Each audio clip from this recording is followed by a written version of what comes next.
Hi, I'm Michael Fry, President and CEO of Deepwater Subsea. On this episode of Daily Grind, I talk about performance appraisals and why pencil whipping your performance appraisal will actually cause you not to get promoted. So let's get into the show.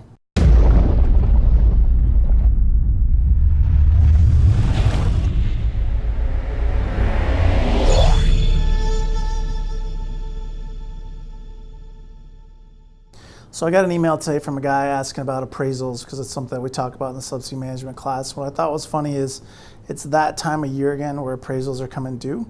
But unfortunately, as an industry, it kind of turns into a pencil whipping exercise. So what I think is funny, and one of the reasons why I want to shoot this video is twofold. One, to talk about why we have appraisals. You know, a lot of people think it's just an exercise that we go through.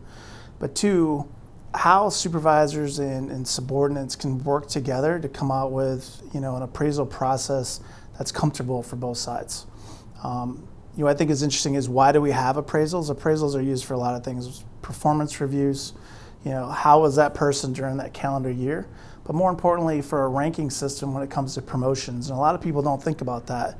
And that's why it's important when people go through the appraisal process that they don't just check the box and sign it off and go about their business.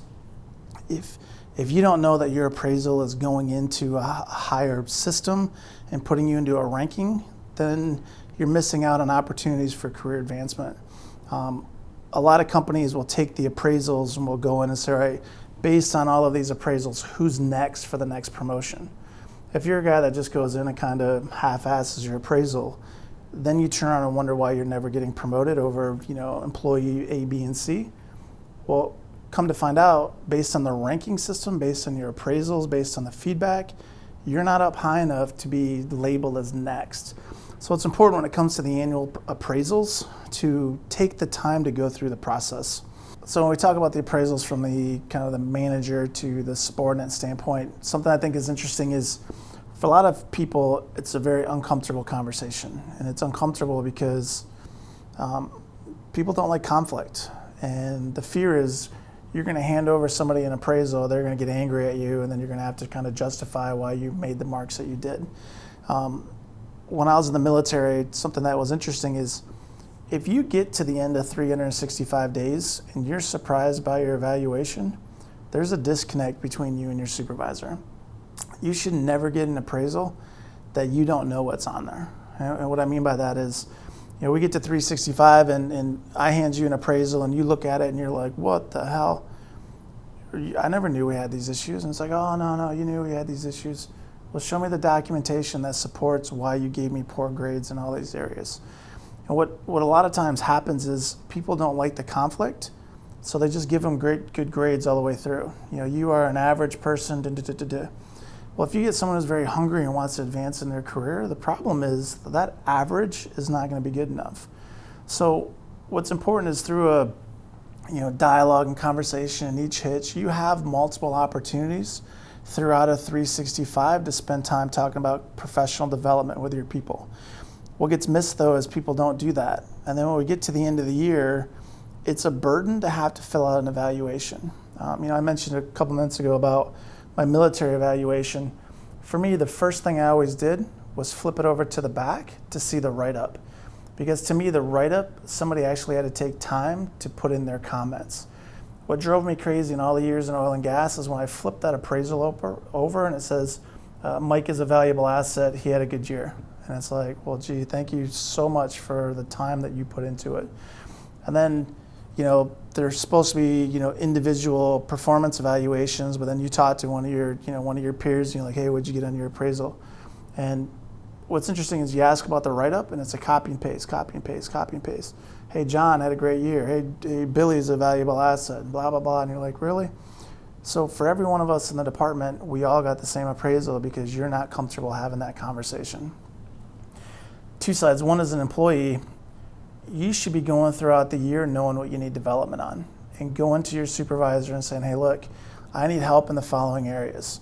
At the same time, as a supervisor, you should be having the conversations with your subordinates to say, here's the areas that you need improvement on. It shouldn't come down to, the end of the year for everybody to be dropping bombs on each other. So again, appraisal time in the industry, Unfortunately, what happens is it's something that's been forgotten for 360 days. To get an email that says, hey, by the way, we need the performance appraisals done in the next 2 weeks. It's like, holy smokes, I don't want to do this. Maybe I'll just slough it off onto my relief. Your relief comes out and says, hey, why didn't you fill in the appraisals for everybody? Take the time throughout the year. Have these conversations throughout the year with your guys. At the end of the year, it should just be sit down, here's your appraisal. He looks at it, yep, I'm good with everything. There should be no surprises. We do, as supervisors, a disservice to our subordinates by just pencil whipping, appraisals, pencil whipping individual development plans, pencil whipping, just formal documentation as a whole. And the reason we do that is because guys don't get trained in how to properly do it. Understanding that there are going to be, conversations where there might be some conflict. Hey, I disagree with these grades. As a supervisor, you should be able to have the documentation to help support the reasoning why you gave that grade. If I sit down and I say, hey, I gave you a 2 out of this category, and you're like, well, what did I get a 2 for? And you're like, well, I wrote you up twice in the following areas. I've had to tell you every hitch to improve in these things. Here's my documentation. Then it's, okay, no problem. But if I mark somebody poorly and they challenge me on it, then I just look like I'm being an ass compared to being a good supervisor. Have the documentation, have the traceability, have the accountability to actually spend time with your guys. And again, at the end of 365 days, that performance appraisal should not be a surprise to anybody. And if you do this constantly throughout the year, it shouldn't be something that you're uncomfortable having. Really, at the end of the day, I would much rather have a supervisor sit down and tell me, hey, look, here's your areas of deficiencies and here's what we're going to do to help improve in those areas, versus someone just saying, hey, you're a great employee, let's go through this and let's get ready for next year. And then next year comes around, it's, hey, you're a great employee.